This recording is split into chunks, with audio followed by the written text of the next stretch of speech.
Hi there, and welcome to Pimp Your Science. Now I'll talk about how to manage a relationship with your boss, or in short, how to manage your boss. Of course, it's obvious that you should care about relationship with your supervisor. However, why should you actually think about managing this relationship is a different thing. It is because your boss is linked to the additional resources and some great opportunities. For example, sending you to meetings or putting you in charge of collaboration or something like that. He or she also can provide you with additional manpower that will help your project. In addition, he or she can also provide you a link to his or her professional network that will of course be important for you in building your career. And finally, if you are managing your relationship with your boss good and correctly, his or her career support will not end with a reference letter once you're leaving the lab. There is a common misbelief in life sciences, especially among young researchers that are starting their PhDs or first postdoc, and that is that once you start in the lab, your supervisor is going to be your master, is going to teach you all he or she knows, is going to guide you, and is going to provide you with best chances to succeed in scientific career. However, the ugly reality looks a bit different. Your boss is usually overwhelmed with administrative work, with teaching and grading students, writing and reading papers, reviews, and so on. The more influential and established your boss is, the more work is there for him or her. In addition, your research group consists of many people. Some scientific groups have 40 plus people, so you are one of them. So why do you think that the whole focus of your boss would be you? No, you have to get noticed. And you have to work on this. In addition, your project may look like this, and this does not excite anybody. I know what you're thinking. You're thinking, but there is no substitute for hard work. And yes, you're right, there is no. However, you can work hard and still not get noticed. How is that possible, you'd ask? Let me open your eyes. The first thing that you need to understand is there is a difference between an effort and productivity.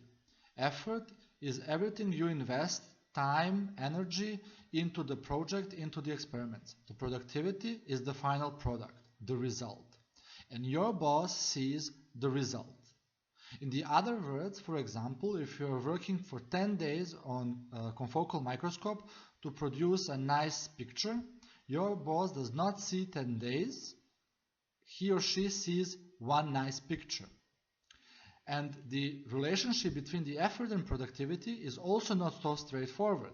Whoever does science knows that there are many things that can influence this relationship. For example, personal skills. If you are joining the lab, you first need to learn methods and you need to get some experience in using them before you can be highly productive. So instead of 10 days, you may actually spend a month on the confocal microscope. Also, the other thing that you cannot influence is resources. For example, you can use a cheap method that will take you much more time than using a fancy, newly developed, but more expensive method. So this can also affect your productivity. Now, this is important because productivity leads to job satisfaction. If you're more productive, you will be more satisfied. But only if you get extrinsic reward for that. Extrinsic rewards are like publishing a paper, or going to a scientific meeting to present your research, or getting recognition for a great job, and things like that. This all end up in actually increasing your motivation to work and add more effort to your research. Of course, as you can see, it's already a complex graph that can be influenced on many sides, and your boss will have a key to resources, to personal skills, so he or she may actually send you to some trainings, for example, but also to extrinsic rewards, sending and paying for the meeting, or queuing your paper in front of other 10 that he or she is working on because he or she thinks this is very interesting, and so on. The problem here is that life science supervisors usually have no idea about human resource management or management in general. So, you need to become your supervisor manager of yourself. You need to show the way, and you need to excite your boss about your way and get all things needed for successful completion of your project. To be able to do this, in addition to hard work, you need to get to know your boss. You need to get to know his weaknesses and strengths. You need to build a relationship of trust, and finally, you need to make your boss look good.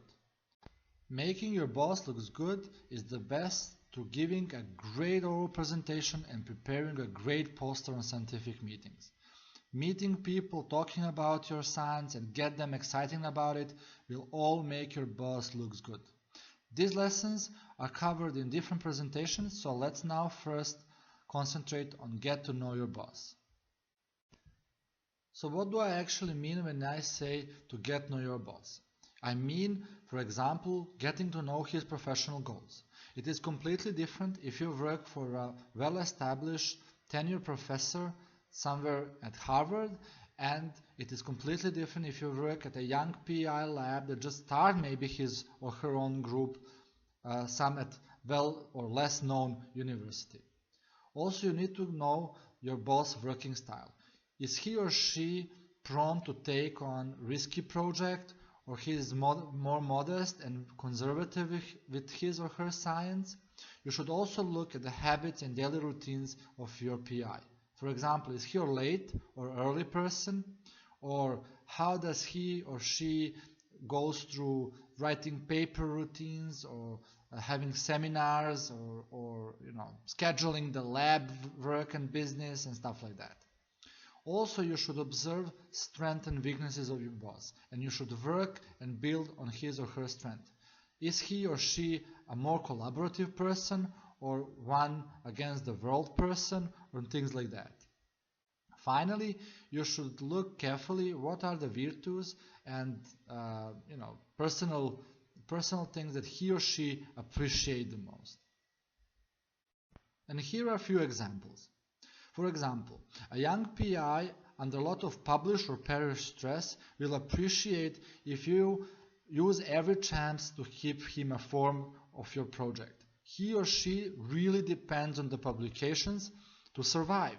So if you are providing him or her with the everyday information, where are you about some exciting data or problems, they will appreciate it. Also, you should work on quick to get experiments. Yes, I know this is not so scientific, but you need to make the impression that you work hard. And we said the PIs or bosses only look at the end product, so the results. You should be also helpful. You should jump in when he or she is needed help. For example, there is a lecture to give, and this makes a lot of stress. So you can volunteer. Not only you're helping your boss, but you're also getting some more experience. We also mentioned risk-taking. So if you have a risk-taking boss, he or she would actually expect that you jump from the cliff with them. On the other side, you may actually have a bit more conservative boss, and the expectation will be to sit there in the box and do what is told, mostly pipetting whole day long. So your strategy here would be to design an opposite attitude side project. If you're working for a risk-taking boss, you should have a safe project. You should develop a safe project for you. And the opposite is true. You should make a risky project if you are doing some boring lab work. This is very important because if the project that your bosses design fail, they will not fail, but you may. And you don't want to have this risk on your shoulders. So this would be actually, the side project would be actually an extra mile for you. And what will happen if the risk project works? Great, you get a Nature Science Cell paper. But if not, you have a safe project to finish your PhD or to finish your postdoc. And your boss will actually be grateful to that. On the other hand, if you have a risky project that works, your conservative boss would really appreciate it because it's working and it does not pose a risk anymore. And you can still get science and nature. So doing this would be a great strategy. Also, you should, for example, see if your boss is early or late person. In that way, your chair or your desk would not be empty once the boss is circling around the lab to say hi or bye to everyone. So you should make an always there image. For example, you know that your boss is coming every day at 10 o'clock and circulates the lab, so you are there at 9:30. Or if he or she is leaving at 10 o'clock in the evening, you are there until 10:15.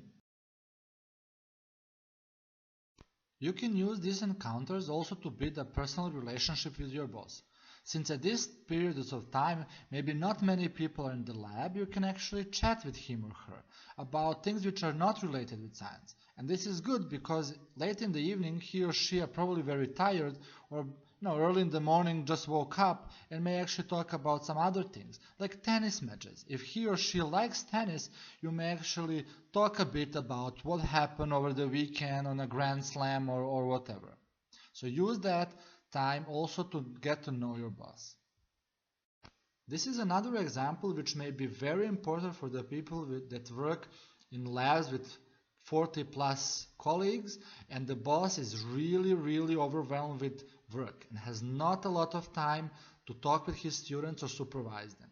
So you can, for example, observe when your boss goes for lunch or drink a coffee, and you can then accidentally bump to him or her on his or her way to coffee shop.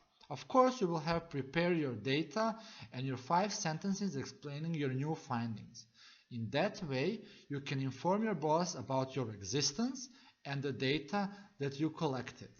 But please don't overdo it, because it will not be an accident anymore. Finally, of course, the groups always care about harmony. So what you can do is, when you have meetings or seminars or whatever, bring some cakes or food, especially if you're coming from a different country than your boss country, so everybody will enjoy in some different spices. And in that way, again, you're getting noticed. The same rule applies also from the liquid food, if you know what I mean. Okay, so knowing all this about your boss, you can start building a relationship of trust. So here are some ingredients and tips that can help you to build this relationship of trust. For example, keep your boss always informed.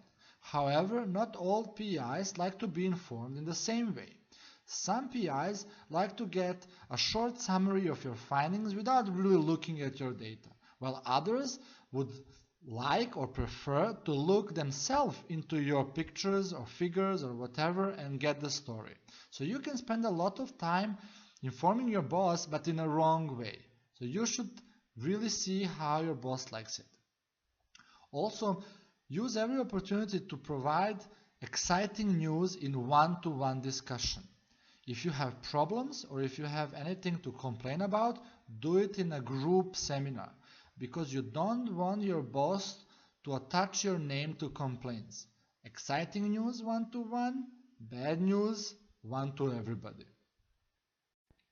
Also, specifically on the beginning of your work in the lab, it's cool to ask your boss for advice or for his or her opinion.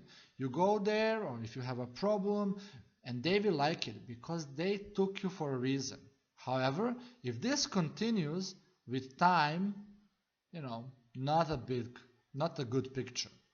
So, you should with time become a problem solver. If you have a problem, you work on it until you solve it. And then, first occasion, either one-to-one or on a group meeting, you are presenting a problem but with the solution. Everybody will be happy, especially your boss. It does seem so obvious that one should deliver the promise on time. However, this happens in life science very rare. We usually make goals and timelines, and we just go over them and make new goals and new timelines and then just go over them, and eventually we do meet the timeline after 5 going over them. Anyway, the point here is that if you start delivering on time, it will get noticed, and you should do that. And if you see that you cannot make it, just ask for help. Your group would help you. If you explain the problem to to your friends and colleagues, they will jump and help.